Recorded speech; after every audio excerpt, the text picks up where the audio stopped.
सोलापूर जिल्ह्यातील सीना नदीच्या महापुरावरून भाजप आणि काँग्रेसमध्ये राजकीय कलगीतुरा रंगलाय।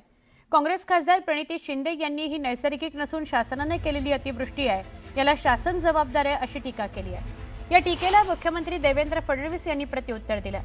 आपत्ती असते त्यावेळीही काही लोक राजकारण करतात, काही लोकांच्या डोक्यात किडा गेलेला आहे, काही हरकत नाही, त्यांना एक फूल द्या आणि गेट वेल सून असं सांगा, असा टोला त्यांनी लगावला। आणि काही लोकांच्या डोक्यामध्ये तर इतका किडा गेलाय। सोलापूरमध्ये तर मला एक स्टेटमेंट पाहायला मिळालं, आता हसावं की रडावं मला समजत नाही, कारण इथल्या एका नेत्यांनी सांगितलं, म्हणाले सोलापूरमध्ये इतका जो पाऊस आला हा निसर्गामुळे नाही आला, हा राज्य सरकारने आणला, हा महापूर राज्य सरकारने आणला। काय हरकत नाही, त्यांना एक फूल द्या आणि गेट वेल सून सांगा। कधी कधी परिणाम होतो असा, म्हणजे मानसिक परिणाम असतो, त्यामुळे त्याचं फार काळजी करण्याचं कारण नाही।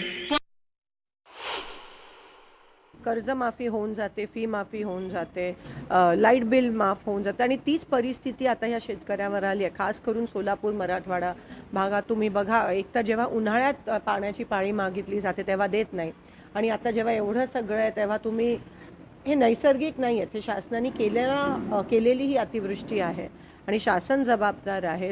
आयुष्य संसार उद्ध्वस्त झाले शेतकऱ्यांचे। कमीत कमी एवढं तर अपेक्षित आहे की ओला दुष्काळ जाहीर करण्यास तुम्हाला काय अडचण आहे?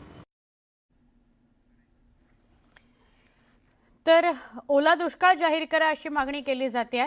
पुढे जाऊया, राज्यात अतिवृष्टी आहे झालेलीच आहे, त्यामुळे पार्श्वभूमीवर दिवाळी आधी शेतकऱ्यांना मदत द्यायला सरकारने सुरुवात केली आहे असं दिसतंय। राज्य सरकारकडून काही जिल्ह्यांमध्ये 480 कोटी रुपये वाटवायला सुरुवात झालेली आहे, तशी मंजुरी मिळालेली आहे।